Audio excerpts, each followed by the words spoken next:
എത്തി ഗായ്സ്, എത്തി. എമ്പുരാന്റെ ട്രെയിലർ എത്തി. ഇത്രയും കാത്തിരുന്നൊരു ട്രെയിലർ ഈ അടുത്തൊന്നും മലയാള സിനിമയിൽ ഉണ്ടായിട്ടില്ല.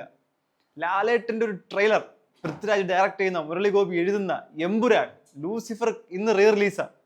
ആ സസ്പെൻസിന് നമുക്ക് താങ്ങാൻ പറ്റത്തില്ല. അപ്പോഴാണ് ദാ ഞെട്ടിച്ചുകൊണ്ട് ഇന്ന് പകലിറങ്ങുന്ന പറഞ്ഞ നമ്മളെല്ലാം എന്താണ് സർപ്രൈസ് ആക്കിക്കൊണ്ട് രാത്രി തന്നെ ട്രെയിലർ ഇറങ്ങിയിട്ടുണ്ട്.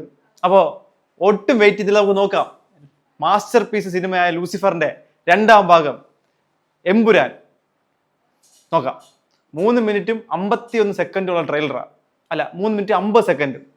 ആ പോസ്റ്ററിന്റെ ഒരു രക്ഷയില്ല കേട്ടോ. ലാലേട്ടന്റെ ഒരു കിടിലൻ ലുക്കാണ് ആ പോസ്റ്റർ വന്നേക്കുന്നത്. Official trailer Empuraan. ഓക്കെ, നോക്കാം. അങ്ങോട്ട്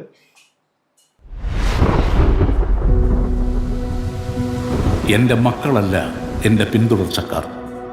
എന്നെ പിന്തുടരുന്നവർ ആരാണോ അവരാണ് എന്റെ മക്കൾ.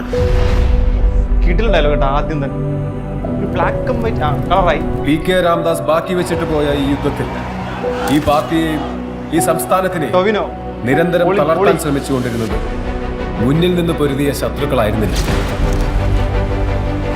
കേരളത്തിലെ കപട മതേതരവാദികൾ ഞെട്ടിത്തരിക്കാൻ പോകുന്ന ഒരു വാർത്ത നമ്മൾ ഉടൻ തന്നെ കേൾക്കും.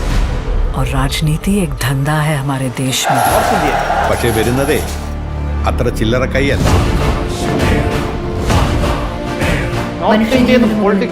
ഒരു രക്തബന്ധത്തിനും വിലയുണ്ട് എന്ന് ഞാൻ കരുതുന്നില്ല. ये दया दिखाने के लायक ही नहीं होते, पर शुरू से वो एक के नाम से डरते थे. ഈ ഡ്രഗ് കാർട്ടൽസ്, ജിഹാദി ഗ്രൂപ്പ്, ഇവരെല്ലാം ജനറലി കേക്കെതിരാണ്. Stephen, where is he now? 1 minute 8 second. ലാലേട്ടൻ എവിടെ? उसकी आंखें सब देख रही है. പിതാവിന്റെയും പുത്രന്റെയും ഇടയിൽ വിരിഞ്ഞ ഇരുട്ടിന്റെ പൂവ്, തമോഗോളങ്ങളുടെ എമ്പുരാൻ.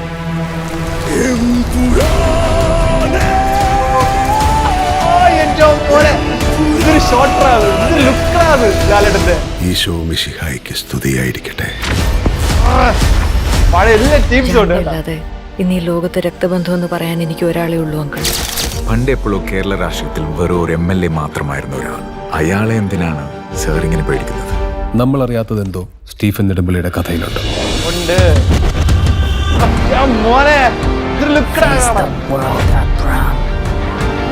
ദൈവപുത്രൻ തന്നെ തെറ്റ് ചെയ്യുമ്പോൾ ചെകുത്താനെ അല്ലാതെ വേറെ ആരെ ആശ്രയിക്കാൻ? Because the enemy of an enemy is a friend.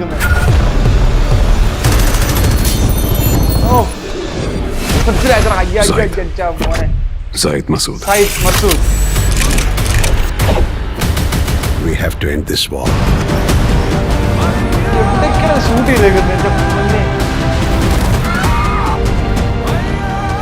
So Stephen, come back. Save your land. Save. ആ മുണ്ടിന്റെ സീനാണ് കെട്ടുന്ന സീന്.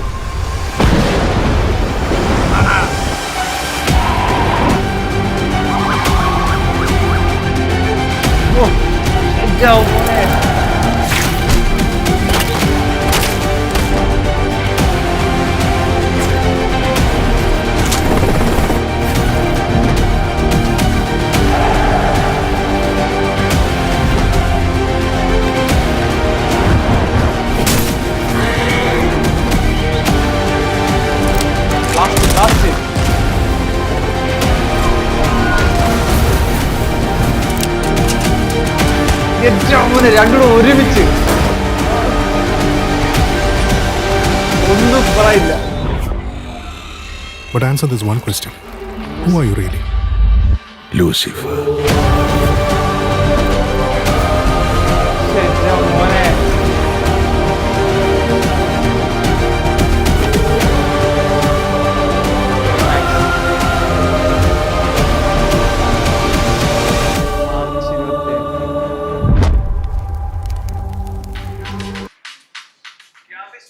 ഒന്നും പറയില്ല. എൻ്റെ പൊന്നെ, ഇങ്ങനെ ഒരു ട്രെയിലർ മലയാള സിനിമ നമ്മൾ ഇതുവരെ കണ്ടിട്ടില്ല. എൻ്റെ പൊന്നെ, എന്ത് കിടിലൻ ട്രെയിലറാ, കിടിലൻ ട്രെയിലർ.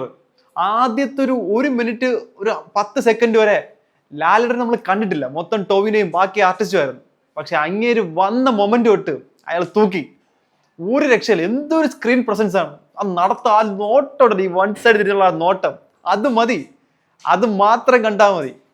ലാലേട്ടൻ്റെ ആ പഴയ ആ ഒരു പവർ ഉണ്ടല്ലോ, കണ്ടടാ. ലൂസിഫറിന് ശേഷം ഈ പടത്തിലാണ് കാണുന്നത്. സത്യം, ലാലേട്ടനെ ലൂസിഫറിൽ കണ്ട പോലെ പിന്നെ ഒരു പടത്തിൽ നമ്മൾ കണ്ടിട്ടില്ല. പിന്നെ ഇത്ര വർഷമായി, 6 വർഷമായി. ഈ 6 വർഷത്തിൽ ഒരു പടത്തിൽ പോലും ഇതിനിടെ ഒരുപാട് ബിഗ് ബഡ്ജറ്റ് ബ്രഹ്മാണ്ടം എന്നൊക്കെ പറഞ്ഞ് മരക്കാര അത് ഇത് ചപ്പ് ചവർ എല്ലാം വന്നു. എവിടെ ഒന്നിലുമില്ല. ഈ പടത്തിൽ, ഈ ട്രെയിലറിൽ ഞാൻ പിന്നെ ആ ലാലേട്ടനെ കണ്ട ആ നോട്ടം, ആ കണ്ണിന്റെ ആ പവർ ഉണ്ടല്ലോ, ഒന്നുമില്ല. എല്ലാ സൈഡ് കയറ്റ, എല്ലാ പടവും തൂക്കും, എല്ലാ റെക്കോർഡും പൊട്ടിക്കും. കേരളത്തിലെ എല്ലാ റെക്കോർഡും ഇന്ന് എമ്പുരാന്റെ ഈ ട്രെയിലറിൽ, ഈ പടത്തിൽ വീണിരിക്കും. നോക്കിക്കോ, ഒരു രക്ഷയില്ല. കിടിലൻ ട്രെയിലർ. പൃഥ്വിരാജിന്റെ സ്റ്റൈൽ നമുക്കറിയാലോ, ഭയങ്കര മാസ് ആണെങ്കിൽ അത് ഭയങ്കര ക്ലാസ് ആയിട്ടാണ് ചെയ്യുന്നത്. ഈ ട്രെയിലറിലുണ്ട് ആ ഫ്രെയിം റേഷ്യോ, കണ്ടില്ലേ? ആ ഫ്രെയിം റേഷ്യോ ഇങ്ങനെ സ്ക്രീനിന് അത്രയില്ല, വൈഡാ കുറച്ചുകൂടെ. ഒരു രക്ഷയില്ല, കിടിലൻ ട്രെയിലർ. നാളെ 27 ആവണമെന്ന് ഞാൻ പ്രാർത്ഥിക്കാം, സത്യം പറഞ്ഞ. ഇന്നിപ്പോ 20 ആയിട്ടുള്ളൂ. എങ്കിലും വെയിറ്റ് ചെയ്യാൻ വയ്യ. തിയേറ്ററിൽ ചെന്നിരുന്ന ആ ക്രൗഡിന്റെ കൂടെ ഇരുന്ന് ലാലേട്ടൻ വരുമ്പോൾ ആ ഒരു സംഭവം ഉണ്ടല്ലോ, അത് എനിക്ക് ഫീൽ ചെയ്യണം. ഈ പടത്തിന്റെ ട്രെയിലർ റിയാക്ഷനും ഇതിന്റെ ഒപ്പം ഓഡിയൻസ് റിയാക്ഷനും തിയേറ്റർ റിയാക്ഷനും മൂവി റിവ്യൂവും ഈ ചാനലിൽ ഉണ്ടായിരിക്കും. സോ നമുക്ക് വെയിറ്റ് ചെയ്യാം.